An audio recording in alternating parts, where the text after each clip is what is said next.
Number one, I think there's some things run game wise, Ryan, that need to get adjusted. So as we look at the Notre Dame run game, I think the first thing for me, Ryan, is everything is slow. And again, we're not talking about, oh, guys are slow. It's just the way that they're running it, even like duo, inside zone, like stuff that is not super, super fast, but needs to be faster. Everything is just slow. The timing of the run game is off as well. They've got to figure out a way to have some stuff that speeds up, because you have to be able to attack the line of scrimmage with different tempos. Some stuff is counter. It's more misdirection. It takes more time to kind of get going. You want to misdirect. You want to get their eyes going here. So then you can kind of set up the leverage over here on the counter blocks, the kick out and the wrap. And then you got to time it up correctly to hit the line of scrimmage. Their outside zone is a slow swipe play. Your stretch, find your point of insertion and go. Other stuff needs to be bam, we're hitting them right now. Right? Whether that's a quick G wrap, whether that's a trap play, whether that's just a freaking wedge, I don't care. But you got to figure out some stuff that's hitting a little faster, right? And so changing the speed in which you attack the line of scrimmage, I think that right there is the first thing that we can see change with the Notre Dame run game, is that right there.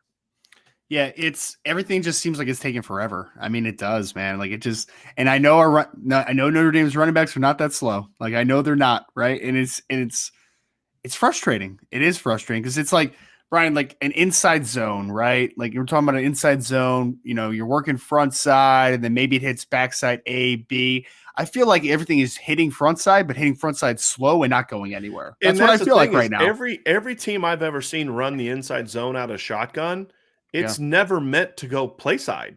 Ever.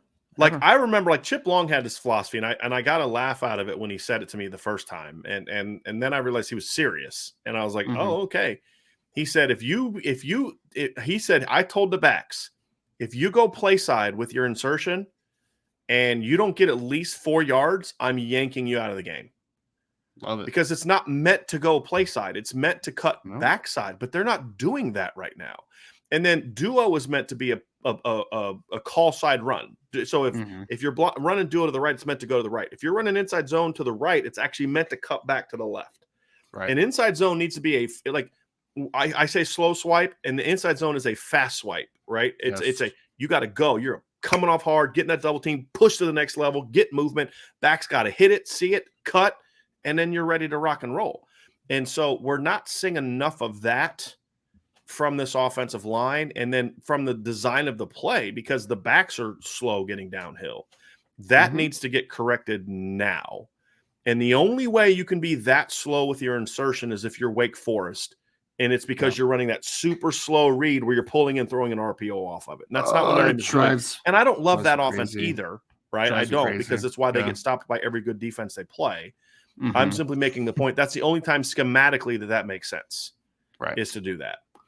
And I think, Brian, you're also costing yourself yardage. It's not even just negative runs. I feel like there's so many runs right now where Notre Dame gets 0 that it should have been at least 3, right? Like 2, 3. Ryan, there was a run on Saturday. It was a cutback by Audric Esserman. Like, oh, that's a nice little 8-9 yard run. And then I looked at that, it was like 4 yards because he was making his cut so far behind the line of scrimmage, to your point. Brian, there was one run. I don't think it was Estimate. It may have been maybe Chris Tyree. I forget who. It was definitely an outside oriented run though, so I can't remember exactly what play it was, but it was against Marshall, and it looked like a nice little burst and a nice run, and then it was 2nd and 5. I'm like, oh no, it's somewhat explosive play. Only was 5 yards. Like, that's not great. I literally turned to my dad and I'm like, oh, it's tough sledding today, man. Yeah. It is tough sledding running the football. And it's what you and I have talked about for the Notre Dame defense. We talked about this going into the Ohio State game, is you want to force those guys to make their cuts behind the line of scrimmage, because then you can rally to the football. And all of a sudden it looks like they're getting 4 yards past the line of scrimmage, but it's only like a 2-yard run. Line of scrimmage meaning where the line is. And that's what was happening here. That's what's happening to Notre Dame on offense with their run game. Because to declare early.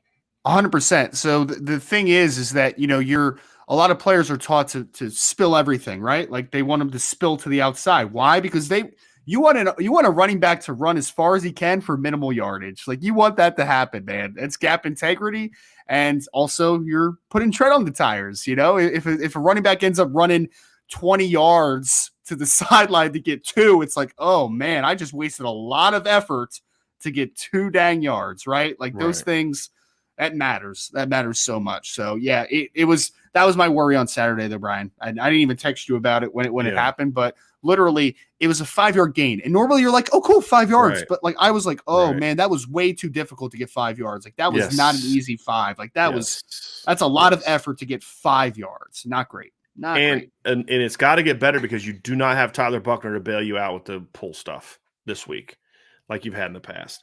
Couple more things with run game. I think this is more of a attitude thing. They've got to play with more purpose in the run game, and that's twofold. Number one is just coming off with a little bit more P&V, man. You know what I mean? For the old school folks, a little P&V, and just coming off and just fighting and scrapping and clawing. That's obviously something that Coach Easton needs to get going. But I also feel like there's no rhyme and reason to the run game right now. It's like one play, they're just kind of line up and go double wing, and you kind of know what's coming. When the back is offset evenly, you kind of know what's coming. There's not a lot of purpose to what they're doing. The offensive line and I told this story when I was coaching one year, and it was one of the dumbest things I've ever seen a head coach do. Our head coach is also our offensive coordinator, and he would just kind of sit in his office all day and literally one time I walked in and he's like watching a sitcom in the middle of the day. He'd have me in my office working on the pass game, and he wanted the running back coach and the offensive line coach to work on the run game in their office. That's what he wanted. So I'm putting together a pass game, and I'm trying to give the offensive line coach, who was the head coach's boy, hey man, what do you guys want to do this week formationally? And so he was like, we'll figure it out. And he wouldn't tell me. So I'm like, okay, well, I figure out the pass game by myself. And so I'd come up with pass game stuff, and then we'd have run game stuff. But the run game stuff was being run out of certain personnel and formations. The pass game stuff was being run out of different personnel formations. And guess what? It didn't work because there was nothing to set up. You kind of could tell pretty early on, okay, here's pass and here's run. And that's what it looks like at Notre Dame right now. It's like their run game stuff is out of this stuff, and their pass game stuff is out of this stuff, and they're not doing a whole lot out of each of those things that are opposite.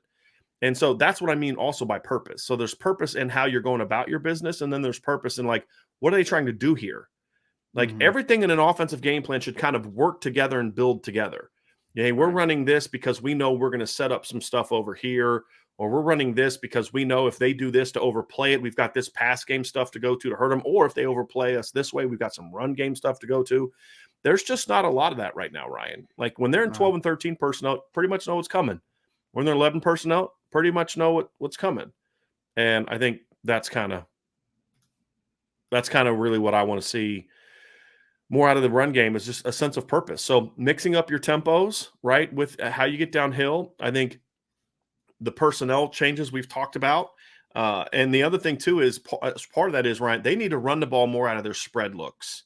Yes. They need to run the ball more out of 11 personnel, do more things to vacate the box, which means a lot more RPO. And this is kind of how we get into, especially now that Drew Pine's the quarterback, you can't run as much read zone with Drew to scare defenses, but what you can do with Drew, who we think's a pretty decent decision maker from what he's shown in the past. He's got a very quick release, gets the ball out quickly. He's pretty accurate on underneath stuff, is mixing a lot more first and second down RPO stuff as part of it. So go 11 personnel, spread things out, because you're getting nothing out of your tight ends right now. Nothing.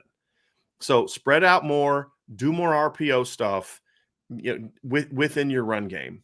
And I think that's going to be a big part of it as well. Just emphasize, when you say nothing out of your tight ends, you mean in the run game. Just want to put that out there for people that may have misunderstood. Right, correct. Obviously, they're passing. We're talking about the run game right now. You are correct. Yep. You are correct. Just wanted to reiterate in case anybody misheard or just tuning in or whatever. But Brian, I think that the biggest frustration that I have is that the offensive line right now. I mean, I'll be very honest, right? Like, we're gonna be honest about this. I don't trust every offensive lineman right now that has been playing a significant amount of time to block a player one-on-one right now. Like, it is bad, man. Like, there's a lot of spillage. There's a lot of penetration right now. So how can we make that better just off of a formation? If you spread it out, there's going to be less players in the box.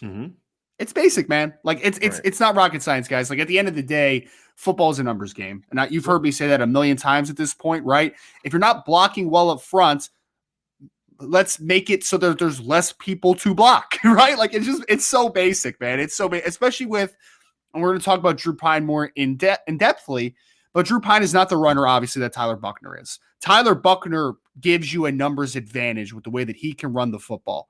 Drew Pine does not do the same thing. So in order to make sure that the box is not super condensed, you have to win off of alignment. That is the point of it, right? So you're going to win the numbers game based upon alignment, and you're going to hope that your offensive line improves. Those two things will jumpstart your run game in theory. At the end of the day, Notre Dame needs to do it, but you're trying to make things easier for yourselves. And running against smaller boxes, less players, just basic stuff, right? If we want to block the least amount of people to have a successful play. Right. And that's what you can do from an alignment perspective. It's about getting leverage, right? That's what teams are doing to Notre Dame's defense, right? And that's what Notre Dame's offense. And that's what I kind of get back to is like just the sense of purpose just doesn't seem to be quite there. And that's something that I want to see obviously more and more of.